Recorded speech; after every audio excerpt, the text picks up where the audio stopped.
Also in Columbus County, a Chadbourn police sergeant is recovering after he was injured in a chase. According to Chadbourn's Mayor Philip Britt, the Fair Bluff Police Department was chasing a suspect who was driving 130 miles per hour towards Chadbourn.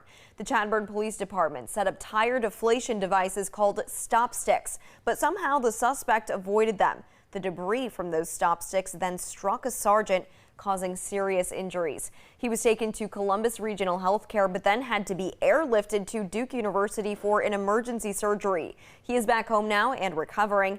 Mayor Britt says the suspect in this incident has not been arrested yet.